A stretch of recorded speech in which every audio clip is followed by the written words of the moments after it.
I am picking up in the Gospel of Mark, chapter 4, verse 13, where Jesus is going to explain the parable of the sower.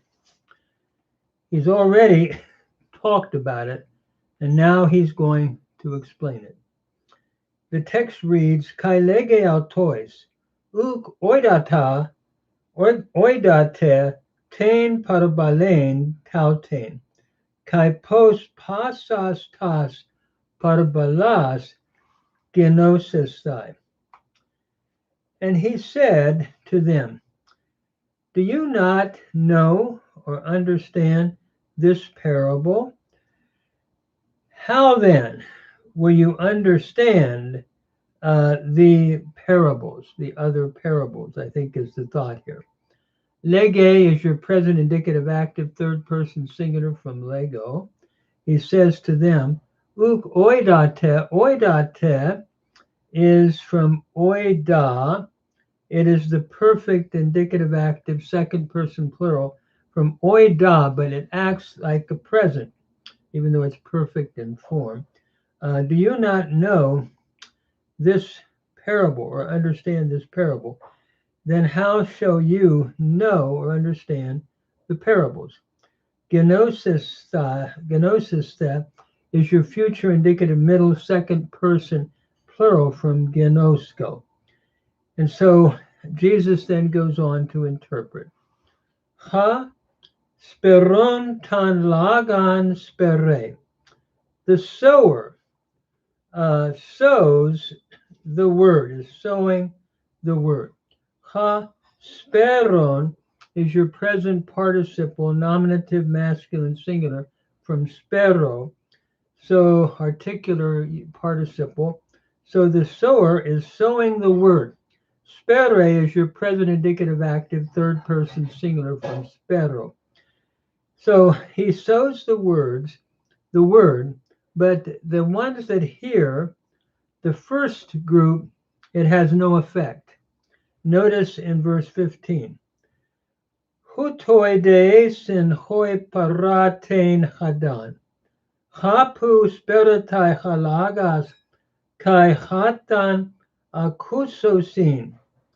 Iuthus erkatai hasatanas kai aire tan lagan tan esparmenon eis altus.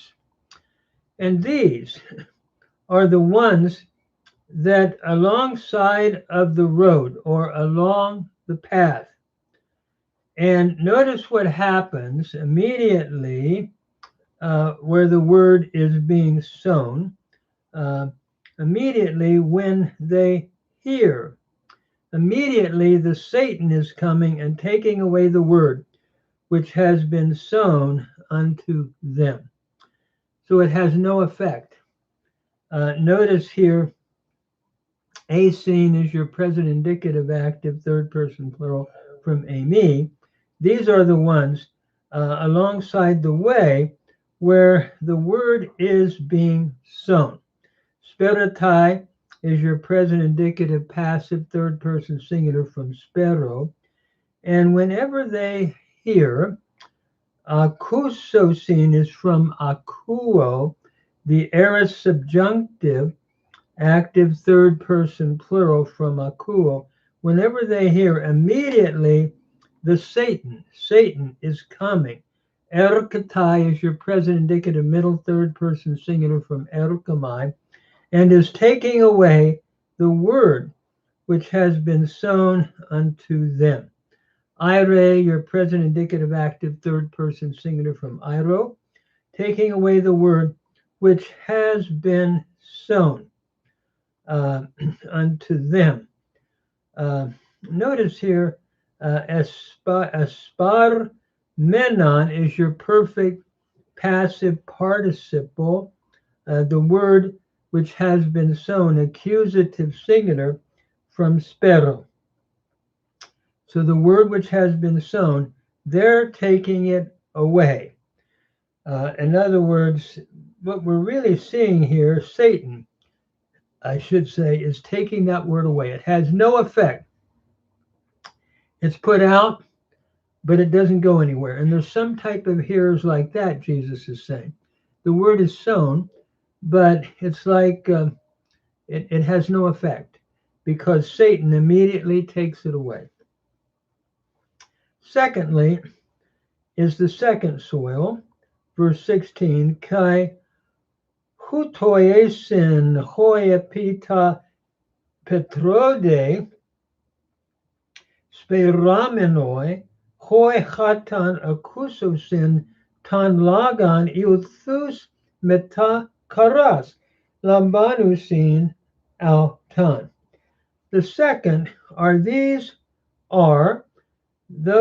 ones that are being sown in the rocky ground. Speramenoi is your present participle passive nominative masculine plural from spero. These are being sown upon the rocky ground, and then whenever they should hear the word, notice akusosin is your subjunctive, your aorist subjunctive third person plural from akuo. Immediately with joy they are receiving it. Lambanusin, present indicative active third person plural from lambano. So the second group, sown among the stones or stony area, they're receiving the word, and it looks like it's going to be a good thing. However, kai uk ekusin hritsan en heautois ala pras kairoiesin ete genamenes delipsos he diok mu dia ton lagan iuthus skanda lidzantai. So, and they're not having root because they do not have root in themselves, but are temporary. They don't have root, so they're temporary. Notice ekusin is your present indicative active third person plural from echo. Then, when tribulation comes, genamenes delipsos. Notice here, genamenes is a genitive absolute from genomai. It is a it is a genitive absolute from genomai, the imperfect. The middle form when tribulation comes. It's a participle, a genitive feminine participle, middle from genomai. So then tribulation, or when it comes, and persecution on account of the word, immediately they are being caused to stumble. Skanda lidzantai is your present indicative passive third person plural from skanda lidzo. So they are being caused to stumble. So what you have here are people that receive the word, but when the tribulation and persecution come, since they don't have root in themselves, they're caused to stumble. Then in verse 18, it reads, kai aloiesin hoi es tas akanthas speramenoi hutoi esin hoi tan lagan akusantes. Now we come to the next type of soil, and notice it says others are the ones that are being sown among the thorns.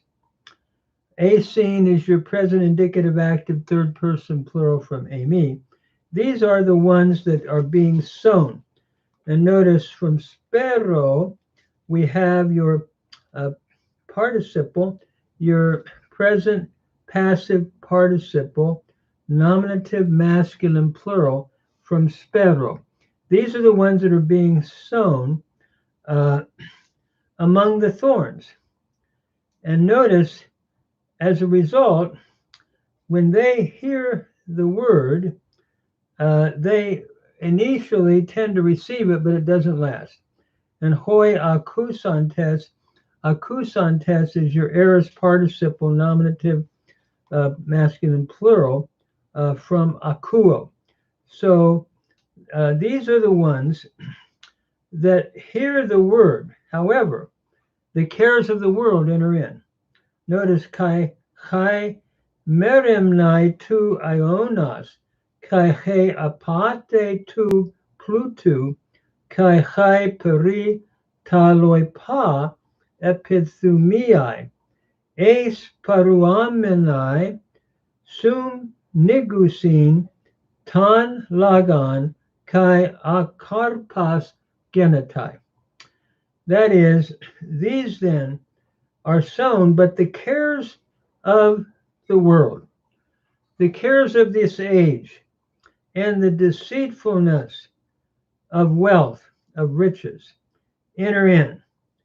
And notice what happens, and the desires concerning other things entering in are choking the word, and it becomes unfruitful.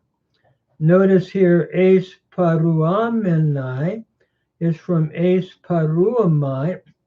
We have, again, a participle, entering in. Here we have a present middle participle, nominative singular, feminine, nominative feminine plural from eis paruamai, entering in, that is, other desires or other lusts are entering in and choking the word.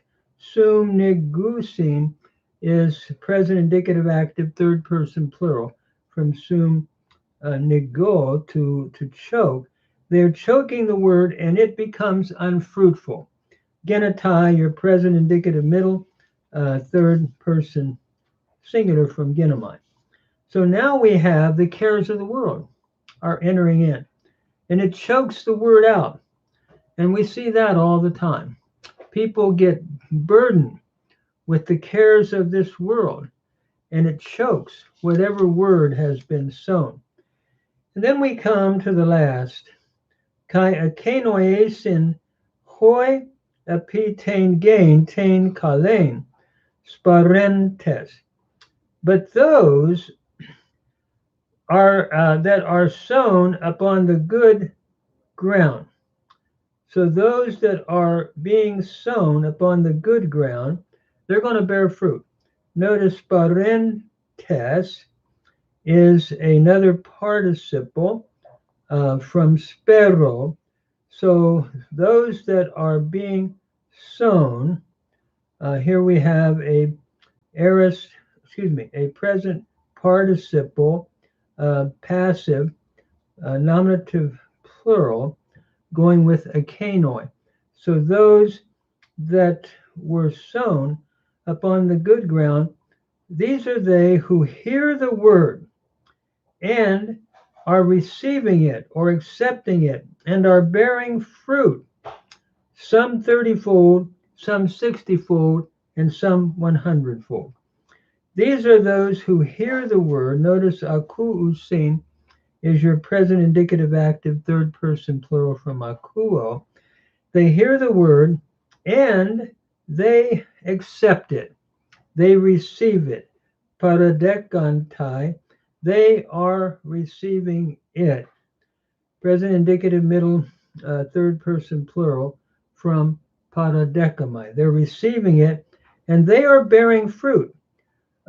Karpafareo is the root from, and so here we have, they're the ones who are hearing the word, are receiving it, and they are bearing fruit.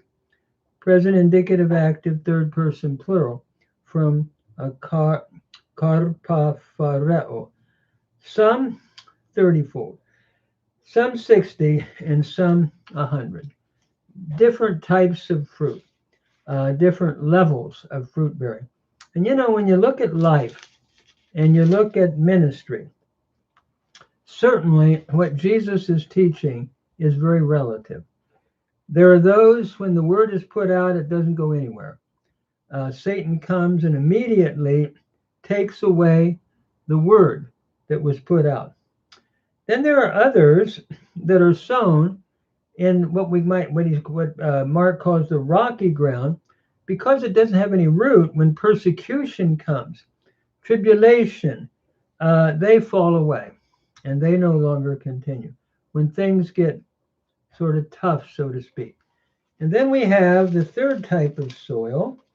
These are those that are sown among thorns.